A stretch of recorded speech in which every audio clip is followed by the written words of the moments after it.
Vorden, is what Layla said true? Did you attack her? Quinn asked in a soft voice, hoping to defuse the situation. I'm sorry about attacking you. When I saw Quinn's blood, I thought that maybe the attacker had come back to get revenge. I thought you might have come in to attack me and Peter as well, Vorden explained. How can we even believe you? Layla said, still annoyed by the whole thing. It was clear to her that Vorden was unstable. I'll just leave you be for now, Vorden said. I'm sorry about what happened. Why did you get in my way? We could have taught that girl a lesson. What did I tell you? It's because of you we're in this mess in the first place. You attacked her. It's our fault to begin with. Fine, but you understand that if you keep suppressing us, the little one's anger will only build up. The more he thinks Quinn is trying to get away, the angrier he will be, and then when he takes over, there's nothing me and you can do. I won't let it get to that point. Now, for today's lesson, it will be individual practice. You have fought for the last couple of days with your weapon. With that, everyone went into a separate space with their weapon. I wish there was someone who could teach me how to use these things, Quinn said as he sighed. Request of combat lesson activated. A suitable weapon is currently in use. Hand-to-hand combat level 1 will now be shown. In the video stood a single, tall, long-haired blonde man in a large empty room. On his both of hands, he wore 2 gauntlets similar to Quinn's, but looked a lot more powerful, and his beauty was unmatched. Hello and welcome to hand-to-hand combat classes for beginners, the blonde man said in a cheery voice. To whomever this video happens to be shown to, I will now demonstrate a set of skills that you should be able to perform at your level. Our kind and/or abilities work best when we use a weapon that covers our hands. The first move is a defensive move. I call it Flash Step. To perform this, if the system has been set up correctly, you will need at least 15 points of agility. The next skill I will show you is the Hammer Strike. Cool, right? The man said, smiling. For this skill, you will need at least 15 strength as well. That is all for today. When you are ready, the next set of hand-to-hand combat classes will be unlocked for you. Quinn, I'm afraid I have some bad news, Leo said. I'm afraid you will have to follow these men. They have a few questions they would like to ask you. Don't worry, I will be coming too. Now, before we begin, I would like to inform you of a few things, the sergeant said. A student by the name of Brandon Richardson has passed away recently. Now, your teacher here has informed me that he and another student named Fei Lan had attacked you during combat classes yesterday. Now, not only has one of the students passed away, but Fei was also admitted to the hospital late last night. We currently have no leads to what happened to Brandon, so that eventually led us to you. Although it's hard to believe someone with no ability like you could do something like this, there is always a way. The woman sitting opposite you here has the ability to detect whether someone is telling the truth or not. Now, please proceed with her demands. It's okay, the lady said. I just need you to place your hand over mine. An ability has been detected. Unable to block the user's ability. Now tell me, did you kill Brandon Richardson last night? She asked. No, I did not. He's telling the truth. Quinn explained to Layla what had happened after the integration. Hey Quinn, you might not like what I'm about to say, but do you think maybe Vorden did it? What makes you say that? Did something happen between Vorden and Brandon? No, I mean, is it not strange that Vorden approached you in the first place? He's a level 5 user, while you're just a level 1. And when he attacked me the other day, he kept shouting about you. And trust me, the guy seems crazy enough to do something like that. Welcome, every single one of you, Momo said. Today we have a special event. A special message to all you first years. You see, there has been someone going around trying to go against us, thinking he can break the previous system that has been around for years in this school. I am here to tell you that this is what happens to those who do not obey. This here is a metal ball that has been embedded with the power of a beast crystal, said Momo. When the Earth had found a way to mix the beast crystal with our own weapons, it was a turning point in the war. But what they don't teach you as first years is that beast weapons need to be activated with your ability. Once activated, they can give out extra power. The higher the beast crystal used to make the weapon, the higher the power. So us second years have decided to give you from the beast weapons class, and some of you other first year students, a shortcut. Today, we will show you how to activate a beast weapon using these balls. That's when a first-year student raised his hand to ask a question. Excuse me, but does any of the teachers know about this? Are there any more questions? Momo asked. Now, usually your weapons wouldn't change color when activated, but as I said earlier, these balls are you just for the sake of helping you learn how to activate your weapons. Once the color is changed, that means it has been activated and its strength is increased. Now today, we will be practicing target hitting. The board here is special, you see. Even a bullet wouldn't be able to penetrate through it. Only the power of a beast weapon can. So today's lesson is to throw the ball and hit the target. Simple, right? Oh, I almost forgot. The crazy boy here has been targeting us second years one by one, thinking we wouldn't notice. Those bastards. How could they do something like that? Quinn, go call Leo. If it's him, he might stop this mess. But as Layla turned around to look at where Quinn was, he was nowhere to be seen. Pick me. I don't mind having a little try, Quinn said with a smile, standing at the front of the students. As Quinn volunteered himself next, Momo couldn't help but think he was up to something. He knew the two of them were friends, so why would he volunteer? As Quinn held the ball in his hand, a message had appeared. Basic tier beast weapon, round ball. Would you like to activate? Strength of weapon will increase by 5%. Activate? How is that possible? He was able to activate the basic tier weapon fully, Momo thought. Why do we have these powers? Quinn said out loud. Isn't it to protect ourselves? To fight those who harm our friends and family? Quinn, no, don't. What are you doing? Vorden mumbled, but was unheard. I've taken a beating my whole life, and I was weak back then. What do I care if I take another beating now? Quinn then chucked the ball using all his strength as hard as he could. Instead of the ball hitting Vorden, though, like everyone suspected, it landed straight in the student's stomach, standing by the side of the board. The power was so strong that the student was lifted off his feet and knocked out in one blow. 50 EXP gained, 175 of 400 EXP. What the hell are you guys doing standing there? Get him! Momo shouted. Once again he threw out another 2 black balls, aiming for them at full strength. One of the students managed to avoid the black ball, but the other wasn't so lucky, getting hit and knocked out. 50 EXP gained, 225 of 400 EXP. This was Quinn's plan. So far, every level up, Quinn was able to obtain an ability. He didn't know what he would get, but he sure hoped it would help him win the fight. What are you guys doing? To anyone who manages to hit or capture that guy, they will be free from any form of punishment, Momo said. Why should we listen to you? Layla said. Just a second ago you dealt with one of us for asking a question. Who knows whether we can trust you or not? Fine, you don't want to help? Attack them all! Just then, the 2 level 4 students who were chasing after Quinn no longer cared about injuring the first years. But before it could even reach any of the students, an ice ball was shot out and froze the water attack in place, causing it to fall to the ground. I wasn't going to get involved, but you guys attacked me first, Aaron said. Ha! Even if you're a level higher than us, do you really think you can take on 2 level 4s? She won't be alone, Layla said. With Layla and Aaron distracting the other high levels in the room, Quinn felt like this was his chance to deal with the rest of the level 2s. Out from the side, a long, thin object came lashing out at him. It was too fast for Quinn to react, causing him to be hit across his body.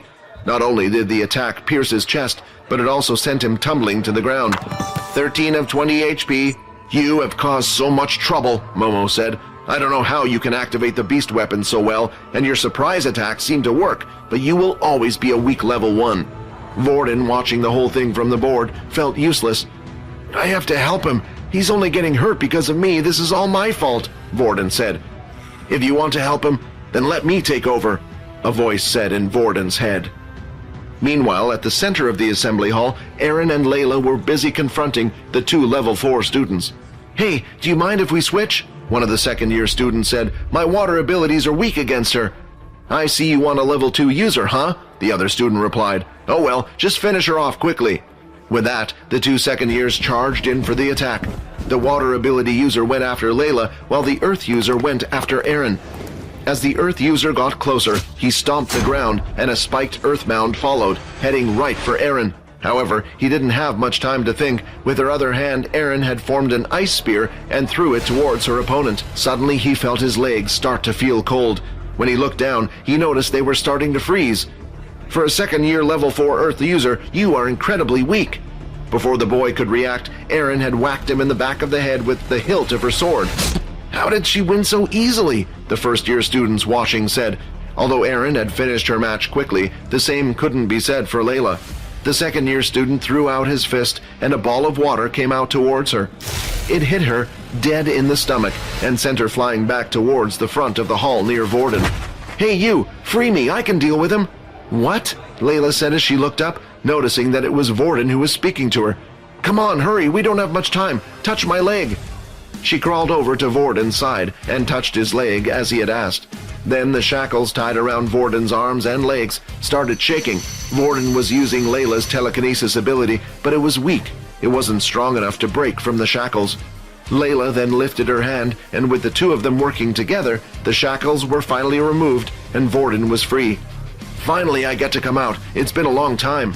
These were just as sharp as an attack from a regular blade, but could be thrown out.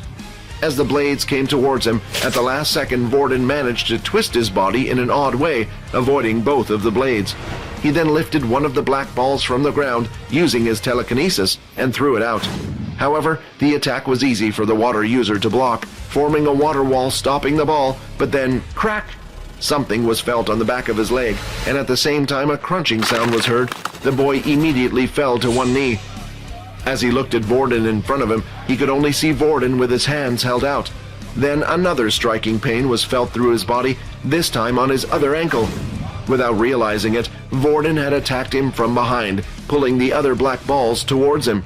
The water user was too focused on the attack in front. He never thought about an attack from behind. Also, it had come as a surprise to him that Vorden was not an Earth user as he thought. "Finally, I, Rayton, have returned." The second-year students had Quinn completely surrounded. As he took a step forward to try to break out of the encirclement, a wind strike came towards him. He quickly went behind the student, grabbing his arm, and at the same time kept one of his claws towards the student's neck, using him as a meat shield. "Me and you both know you're not going to hurt him, Quinn," Momo said. "If you attack too deep and kill him, you'll be in trouble. Attack too shallow, and we will pounce on you and make you wish you were dead." Quinn hated to admit it, but Momo was right. The attacks came out fast and furious from the others. Quinn was able to block most of them. Now his back was up against the wall. The situation he was in was similar to the agility test, where holographic spikes came at him. However, these attacks were more powerful and were greater in number. Eventually, Quinn let a strike get in. 6 of 20 HP. Suddenly, the attacks had stopped, and Momo had stood forward with his whip in his hand. Seeing the whip, Quinn remembered that a single attack last time had brought his HP down by 7 points. If he was to receive another attack from it right now, he would be brought down to below 0. The problem was, Quinn had already displayed abnormal strength. If he then displayed abnormal healing, things wouldn't add up. A student couldn't have two abilities apart from rare cases, which meant it would only lead to Quinn being asked more questions. Just as Quinn was deciding what to do, Momo sensed something and moved his head at the last second. As he did, a black ball came flying through the air and went past his head. Then the black ball stopped midair and suddenly started moving back towards Momo. Momo lashed his whip at the ball, slicing it in half. As he turned around, he saw Vorden standing there. When he looked to see what had happened to the rest of the second years, he could see a few had already been taken down, and those who hadn't been were busy engaging in combat with Layla and Aaron. "So you got free, huh?" Momo said. "Do you not remember what happened to you the last time the two of us fought?" Momo taunted. "Last time you fought against that weakling, this time you're fighting me," Rayton said. "I'm not as nice as Vorden." Rayton lifted both hands, and with it, 2 more black balls off the ground lifted up. Vorden swung his hands in the air, and the black balls followed the same path. "Looks like you don't remember what happened last time." Momo clenched his fist tightly, destroying the black ball held in his hands. He then swung his whip, destroying the other without even looking where it was. Quinn wanted to help. While Momo's back was turned, he tried to go in for a strike, but before he even took a step, the whip came flying out and landed just in front of him. "Don't even think about it," Momo said. Before Quinn had taken a single step, Momo had already acted. It can't be, Quinn thought. He either had some type of mind-reading ability or future-seeing ability. Quinn's guess about Momo was nearly spot on. Momo could see 2 seconds ahead into the future, although it wasn't as clear as others might think. His ability was activated through his eyes. Quinn wasn't the only one who had figured out Momo's ability. Rayton had as well. "Who cares if you know what I'm going to do?" Rayton shouted. "All I need to do is do something you can't block." Rayton then started running towards him. Momo could see the black balls coming at him, and he knew he could do nothing but take a hit. He opted to avoid the water strikes, the more powerful of the attacks, and moved so the balls would hit his back. After being hit with the black balls, Momo moved away from Vorden, creating distance between the two. I have to admit, I didn't expect you to be able to use two abilities. You didn't do something like this last time. It looks like you were hiding a trump card after all, Momo said. But you weren't the only one holding back last time. While in his right hand he held a whip, something started to form in his left hand. At first, it looked just like a bunch of light particles forming something, but then eventually another whip appeared. Only this felt and looked different, as if it was alive almost. Just from holding it alone, the whip would continuously move like a snake. Let me show you the difference between the second years and first years, Momo said. Even though Erin was currently busy fighting the other second-year students, she couldn't help but sense the power in the room. So he has one after all, huh? A soul weapon. While the distance between Momo and the others were far away, Layla had managed to make a break and get away from the other second-year students. She quickly went to Quinn's side and could see he was badly injured. "Do you need some blood?" Layla whispered. "No, I'm fine. I'm not in any danger. Don't worry about that. I just don't want to reveal anything in front of all these people." "I understand," Layla said as she then looked at Vorden. "Your friend. I hate to admit it, but he's strong." "Yeah." After looking at Vorden now and seeing how he fought so skillfully, as if he had done it 100 times before, and he was even using two abilities effortlessly, Quinn quickly realized there wasn't much he knew about Vorden, and that he probably had his very own secrets that he was hiding from everyone, similar to himself. Now with Momo's soul weapon, the confidence in him grew. He swung his soul whip, and it started to move at lightning speed. In response, Rayton created a wall of water with one hand and started to slow down the whip with the other, but the telekinesis ability was useless and didn't seem to do anything to slow the whip down. Then, when the whip had reached the wall of water, it suddenly grew in length and had wrapped around Rutten's arm. Momo pulled forward, dragging Rayton to the ground, and then swung out his other whip, lashing against his back. "Damn you!" Rayton shouted. "If only this body wasn't so hurt from before. Now you have gone and done it. You think a soul weapon is strong enough to defeat us? Well, think again. Little one, it's your turn. It's time to give this man hell." Just then, though, the doors to the assembly hall were swung wide open, and in came a tall, silver-haired female, and standing behind her was Peter. "I command everyone to halt this instant," she said.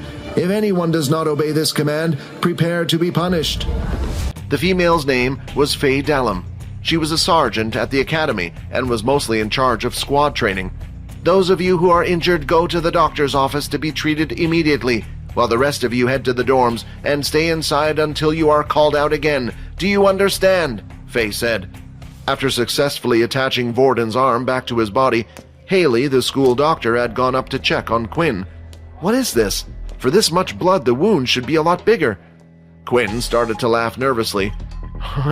"Yeah, my friend has a healing ability and managed to heal me a bit before I got here." "Oh, another healer," Haley said, surprised. "Well, if you get the chance, send them down here. Their ability is quite good, and it looks like they have done a splendid job. I could do it with help, and I would love to have a student of my own." "Sure," Quinn replied. Meanwhile, inside one of the integration rooms, a large muscular man with forearms the size of thighs was sitting opposite the second-year student Momo, and on his shoulder the man had the rank of general. His name was Duke King, and he was head of the second-year students. "Of all the people it had to be Faye to stop us," Momo complained. "I did as you asked, and now I might pay for it." "Will you relax? Nothing will come of this, I promise you that," Duke replied. "You're only students, and these types of things happen, and I'll vouch for you." "Really? So this won't all fall back on me then?" Momo asked. "Of course, as long as no one finds out about our little secret," Duke said with a smile. The next day had arrived, and it was a weekend for the students. Just like any other school, students did not have to attend classes and were free to do as they wished around the city. Although the curfew still existed, they had to be back in their dorm rooms before 10 in the evening, and they were not allowed to leave the city. However, for the leaders at the school, their day was not as relaxing as the students', for a meeting had been called. Inside the academy on the top floor, the leaders of the academy had gathered in a fairly large meeting hall. Faye was the first to stand and speak. "We are here today to conduct the meeting on what to do with the second-year students who were involved in the case involving primarily the first-year student known as Vorden Blade and the students who are part of Dell's class and Leo's Beast Weapons class." Faye then pressed a little button on a controller she held in her hand. In front of the generals and the other sergeants, a holographic report was being displayed to them. I believe you have all read the reports, but this is here just for your reference. I would like to ask your opinion on how these students should be punished, General Duke. Punished? Duke said. I see no reason for these students to be punished. If you look at the report, it seems like Vorden was the first to attack the others. They were simply retaliating. These types of things happen all the time. I urge the rest of the sergeant to take extra precaution, said Faye. It was only recently that we had the death of a student in our school. Unlike Brandon, Vorden is an original. If his family was to get involved in it, would not be good for the academy. How is the preparation for the portal outing coming along for the first-year students? Leo asked. Yes, everything has been all set up, Nathan said. A green portal has been selected for the students to go through, and the base has made preparations for their arrival. It should all go smoothly next week. Do you know what planet the expedition will take place on? Leo asked. Then I will be able to better prepare my students. It's best to ask your students to pack some sun cream and their sunglasses, as they will be arriving on the planet Kaladi, Nathan replied. Planet Kaladi, a planet that was mostly covered in desert and contained low-tier beasts. Kaladi contained a 72-hour cycle. It was brilliant for those that loved the sunlight and heat. The three of them then proceeded to head into town. They went ahead and grabbed some food, watched a movie, and had a good laugh, but as they were outside, Peter spotted a group of high-level first-years he had met before. As Peter had made eye contact with the group, they had signaled to him they wanted to talk. Hey guys, I just remembered that I promised to meet up with a few people from school tonight, said Peter. It was great hanging out with you guys, but I'll see you when you get back to the dorm. Vorden looked at Quinn, realizing that they both thought Peter's words sounded suspicious. No matter what, Peter didn't want an incident like last time to happen. He would deal with the problems himself. Took you long enough. The student standing in front of the group had a scar on his chin, and his name was Earl. What the hell do you think you were doing calling the teacher the other day? Earl said. Now Momo and the others are giving us a hard time for relying on you. Now, we have another job for you, Peter, and you better do it right this time, you understand? Just nod if you agree. Peter then shook his head. He had already decided that no matter what, he would never betray Vorden or Quinn again. What, are you saying no? Do your thing, Jerry. Then Jerry placed his hand on top of Peter's, and slowly a warm feeling was felt, and the bones in Peter's fingers were starting to take shape. They reformed to what they once were, and he had been healed. Then a big smile on Earl's face could be seen. He grabbed Peter's fingers again and repeated the process again and again. Eventually, after an hour had passed of breaking, hurting and rehealing Peter's mind had given in. Without him realizing it, he no longer wanted to feel the pain and nodded, agreeing to their request. Good, Earl said. Now this time, you better do it right and be sure not to involve anyone. While the two were walking, Quinn couldn't help but think back to the fight between Vorden and Momo. Hey Vorden, I know you said your ability resets every day, but you never said you could wield two abilities at once, Quinn asked. Didn't I? Vorden said with an awkward smile. Well, there are some in my family that can even hold three. Really? So how does it exactly work? Well, if I told you our family secrets, Quinn, you would have to become a part of our family. Either that or I'd have to kill you. For a second, there was an awkward silence between the two, as Quinn wasn't sure if Vorden was joking or not. Relax, will you? Vorden said. But yeah, I honestly can't tell you anything. You know Originals rules and all. Vorden belonged to one of the original families, meaning the only people that knew how to copy other abilities were the Blades. Yeah, sorry about that, but if you don't mind me asking, if you copy an ability you've never received before, how are you able to fight with them so well? Let me show you something, Vorden said. The two of them continued to walk down the high street, which was filled with shops, until Vorden eventually stopped just outside a game store. The two of them headed inside, and there were all types of games filled on the shelves. Then Vorden pointed at the VR capsule. You see that thing? I grew up playing on that. What? Quinn thought. There's a popular game played in the outside world and within the military schools called Power Fighter. The game itself is used to help people train. The VR capsule can record all attributes of your body. Anything you do in the real world, you can do in the game. The only thing that it can't do is record your ability. Vorden then walked up to the capsule and touched the front of the capsule. "Welcome, user ID VB copy," the machine said. As Vorden logged into the game, an ability tab. The list seemed almost endless. "Wait, I thought you said the game couldn't record your ability," Quinn asked. "It can't, but it uploads into its database every ability that is shared out there in the world that we know today. Of course, only the ones that are made public. So original abilities and abilities that have yet to be discovered aren't on this list. I can select any ability I want. Even if I can't perform it in the real world, I can practice with it in the game." Quinn finally understood how Vorden was able to become well adverse with multiple different abilities. "The game is actually very popular with the other military schools," Vorden continued to explain. "So much so that the military has designed its own servers. Before you enter the game, you can even input your power level. This way it will match you with those people around the same level." Quinn then walked up to the capsule and started to inspect it. It sounded amazing and was exactly what Quinn needed. This way he was able to practice against other students without others realizing it was him. Then, when Quinn lifted up the tag on it, there were more zeros on the thing than he had ever seen before. There was no way he could afford such a thing. Vorden started to laugh. "Don't worry about it. You don't need to buy one yourself. The academy has a room full of them." "Really? Come on, let's head back and give it a go." The sun was starting to set outside, so it was just the right time for Vorden and Quinn to head back to the academy, and when they did, they immediately went over to the VR room. The two of them went up to the front counter that was stationed next to the small cafe. "Hi, we would like to rent out 2 capsules, please," Vorden asked. "A single capsule will cost you 10 credits per hour," the female replied. Hearing that number made Quinn gulp. For some reason he had expected the capsules to be free, but of course, they would have to pay to rent them. With Quinn's 10 credits he received a day, at most he could play the game for was an hour a day. "All right, are you ready?" Vorden asked. "Huh? What did you pay?" "Yeah, don't worry about it. Come on, let's go." The woman behind the counter had handed Vorden 2 tags numbered 23 and 24. "Here we are," Vorden said. The two of them slowly climbed into the VR capsule.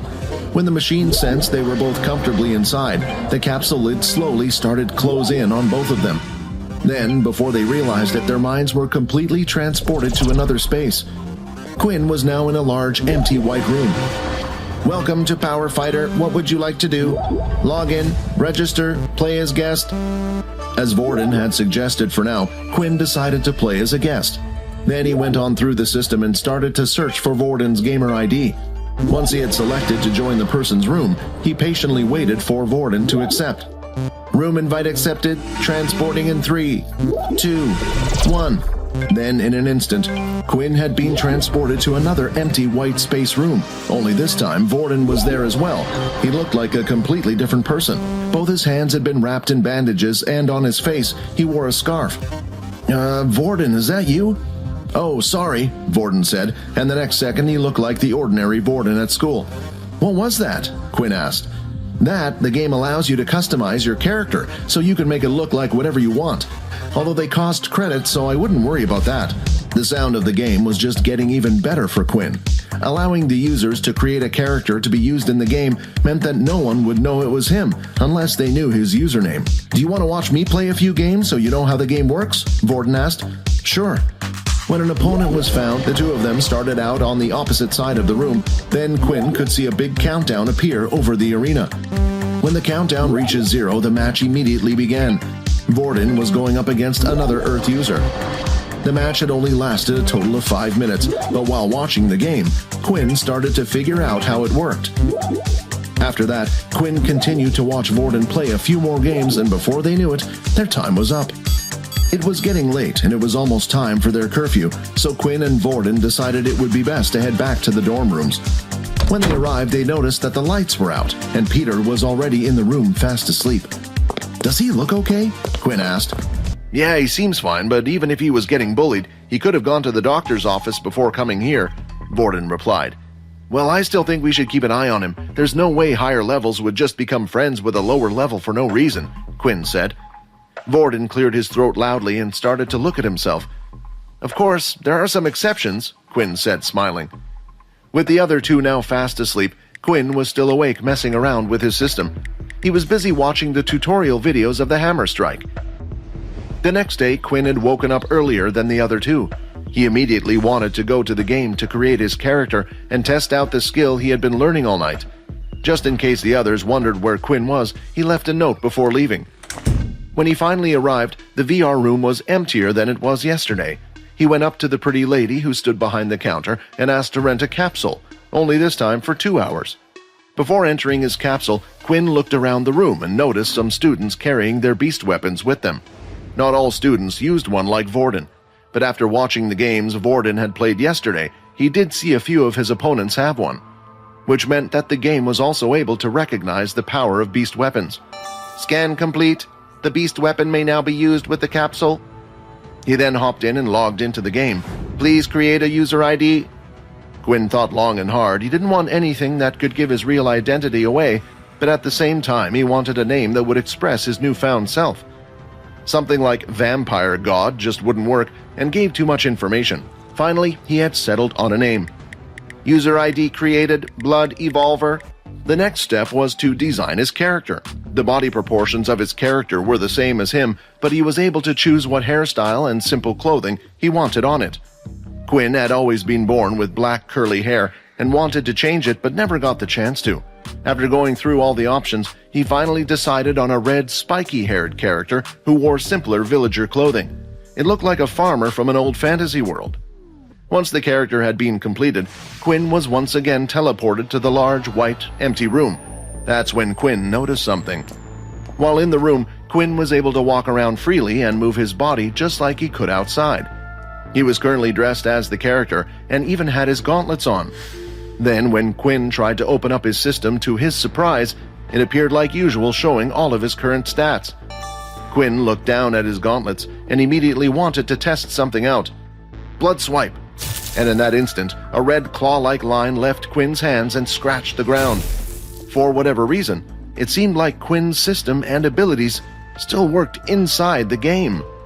Just in case, Quinn opened up the game system and checked, and right next to his name, where there was a section to fill in your ability, there were the words written none in the box. But the fact that Quinn was able to use these abilities in the game made him think, was his system really an ability? At first he assumed so. After all, he had received the power from what had looked like an ability book. Of course, he had never heard of an ability like this before, but there were many abilities in the world that originals had hidden and kept for themselves. Then he thought back to his status change. Next to race, it stated he was no longer human. Perhaps his abilities were more a side effect of changing race, rather than an ability itself. That's why the skills that he unlocked through the system didn't really follow a pattern. If Quinn's theory was right, did this mean he could also learn an ability? Before going into his first game, Quinn wanted to test out the hammer strike. He had been watching the video all last night and felt like he was ready. Place your foot forward like this and at the same time rotate your body. The energy should flow through your toes upwards. Then, as you pull back your hand, stomp on the ground and at the same time release the energy through your fist. Quinn mumbled as he went through the steps. He could feel the energy rising from the bottom of his feet into his fist. The powerful strike left his hand, and a loud bang was heard. A small shockwave in the air was created. "I did it," Quinn said. For his first match, Quinn wanted to go against the same power level user as him. She just wanted to make sure of a few things.